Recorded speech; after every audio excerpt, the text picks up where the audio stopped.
I have to be honest with each of you. This was a really, really hard speech to write. Not because I didn't know what to say, but because there was so much, too much to say. The goal of the commencement speech is to encourage, motivate, and inspire graduates as they start the next momentous chapter in their lives. It must be relevant, funny, eloquent, and personal. It should evoke some type of emotion and make meaningful connections for and to the audience. I read the top graduation speeches of all time and reviewed the elements of what exactly makes a good commencement speech. I stumbled upon a historical reference which guided and solidified my words to each of you today. Socrates lived a long time ago. Socrates was very, very intelligent. Socrates gave long speeches. Socrates' friends killed him. I consider myself to be amongst friends, so I promise to keep it short. I have been an educator for almost 26 years, and 7 of those as superintendent of schools. I have personally and professionally built a career that I am proud of around what I believe to be the true pillar and foundation of any society. That's education. Living proof of an education's power can be observed in so many well-known heroes from our country. Famous educator Horace Mann emphatically claimed, "Education, beyond all other devices of human origin, is the great equalizer of the conditions of men, the balance wheel of the social machinery." Education indeed is the great equalizer of society. That statement couldn't be more accurate. There's a reason why school is no longer a privilege. It's a born right. It's the one tool that can aid any individual in improving their lives and the lives of those around them. I'm sure many in the audience today have either seen or heard of the hit Broadway musical, Hamilton, which creatively paints a contemporary portrait of one of our ambitious founding fathers, Alexander Hamilton. In the musical, there's a song and lyric repeated throughout the show. This anthem represents a promise that Hamilton made to himself. He says, you ready? "I am not throwing away my shot. I am not throwing away my shot. Hey yo, I'm just like my country. I'm young, scrappy, and hungry, and I'm not throwing away my shot. I've been on a scholarship to King's College. I probably shouldn't brag, but dag, I amaze and astonish. The problem is I got a lot of brains with no polish. I gotta holler just to be heard with every word. I drop knowledge. I'm a diamond in the rough. A shiny piece of gold trying to reach my goal. My power of speech, it's unimpeachable. Only 19, but my mind is older. These New York City streets get colder. I shoulder every burden, every disadvantage. I learn to manage. Have a gun to brandish. I walk these streets famished. The plan is to fan this spark into a flame. I won't give away my shot. I'm 50, y'all. That was hard. That was hard. You don't know. I had to learn the words. I had to get the beat right. Woo, and I ran out of breath, but it's all good. I made it. I made it. I had a little slip up, but it's all good, right? It's all good. So growing up, Alexander's childhood was plagued by poverty, public humiliation, and abandonment. Throughout his life, he experienced one hardship after another. At the age of 10, Alexander's father abandoned him, leaving their unemployed mother to fend for their family. Not long after she passed, 11-year-old Alex and his 13-year-old brother were penniless with no money. A year later, the cousin who took them in would take his own life. Hamilton and his brother were orphaned with nothing but emotional resources. Yet, despite all of that, he persevered and excelled, becoming a lawyer, a legacy, and a legislator. But Hamilton isn't alone. Everywhere we turn, we find incredible examples of achievement, stories of bold risks taken, despite what appeared to be insurmountable odds, which ended in triumph. In 1936, for example, Sarla Thakral was the first Indian woman to fly an aircraft. Her shot paved the way for female pilots. In 1960, Ruby Bridges became the first African-American child to attend a white Southern elementary school. Her bravery broke down the barriers of discrimination and ignorance. And just a few days ago, much to my husband's chagrin, during a tie playoff game, Kawhi Leonard of the Toronto Raptors took his shot, literally, as the game was ending and somehow managed to hurl a 29.5-inch basketball into the hoop. His confidence advanced his team towards a possible NBA title. Then there's my story.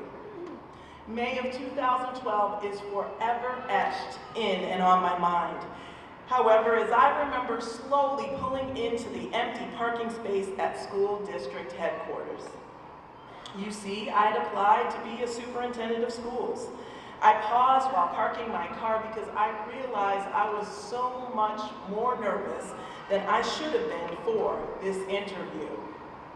I was very aware that no one, absolutely no one, who looked like me, African American and female, had ever been a permanent superintendent in Monroe County. And guess what? I had the nerve, the gall, and the audacity to try and be the first. Doubt, fear, anxiety reverberated in my mind. I thought, I can't do this. It is absolutely impossible. I will never become the chief executive officer of a public school district. Then I paused to think about all of those who both knowingly and unknowingly paved the way and forged the path just for me. My parents, the late Dr. Earl and Mrs. Clara Myers, my mentor and friend, Dr. Arthur Sam Walton, who served as a superintendent and deputy commissioner of education for New York, Fannie Jackson Copen, the first African-American female principal and superintendent, Mary Jane Patterson, a school teacher considered to be the first African-American woman to earn a bachelor's degree, and Dr. Edward Alexander Boucher, the first African-American to earn a PhD, completing his dissertation in physics at Yale in 1876. So I had to promptly shake the mental cobwebs away. Listen, I deserved to be here. This was my Kairos moment. My education, skills, abilities, and talents made me more than a viable candidate for the superintendent of schools role. And this is where my personal breakthrough occurred. I heard a still yet clear and still voice say to me, "Girl, either go hard or go home." The rest of the story is history. So I unequivocally say to you and you and you and you, when contemplating opportunities, know that what is possible for me is absolutely possible for you. I will not, did not, cannot throw away my shot. I bring to you these examples, including my own, to show you no matter what your journey or the adversity you face, you can make it. You can make it. And the fact that you all are sitting in these seats today shows that you already have. In my opinion, the chorus, "I am not throwing away my shot," means I am not going to blow, miss, thwart, waste, be unprepared for, nor not take advantage of any opportunity to succeed. I must do something significant, accomplish what needs to be done, make an impact, and leave an indelible mark on this planet so the dash between my birth and my death date means something. It matters. Words cannot describe, even though I don't know you personally, how proud I am of each of you as an educator. I am smiling on the outside and the inside. I'm going to share the following sentiments from Senator Cory Booker that I hope are an encouragement and a blessing to each of you. You were not born to be average, normal, or typical. You were not born a carbon copy class of 2019. You were born unique, born to excel, born to speak over the air, born to manifest the glory of the universe in your authentic spirit. You are not weak. You are stronger than you imagine, wiser than you know, and have vast powers that you have even yet to visualize. Stop playing small. Be you, tell your truth every day, now and in this very moment. Manifest your true self, not a poor reflection of your circumstance. Don't walk through this world unconscious of your greatness, sleepwalking, surrendering your light to the bland gray around you. You were born to be brilliant, to be light, and to be fire. Infuse your glory into this moment, into your choices, into your deeds, into the habits that you create. Consciously choose. Choose your body through conscious consumption. Choose your attitude through conscious thought. Choose your destiny by being present right now.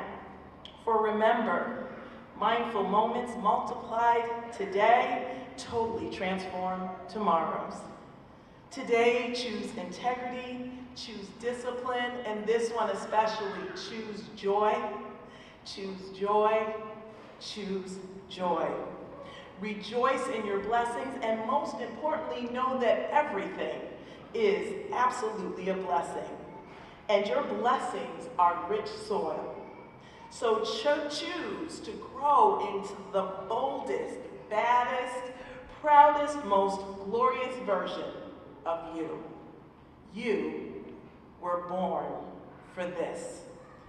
With that said, as I conclude, I wish each of you well on your journey as you continue to walk in steps of greatness. Remember, life ain't been no crystal stair, but you continue to keep climbing, turning unknown corners, and going in the dark where there is no light. I want to encourage you with Muhammad Ali's thoughts. Champions are not made in gyms. Champions are made from something they have deep inside of them. A desire, a dream, a vision. They have the skill and the will, but the will must be stronger than the skill. And no matter how hard the road gets, no matter how many hurdles you face or mountains you need to climb, do not be afraid to take risks. Do not be afraid to fall or fail.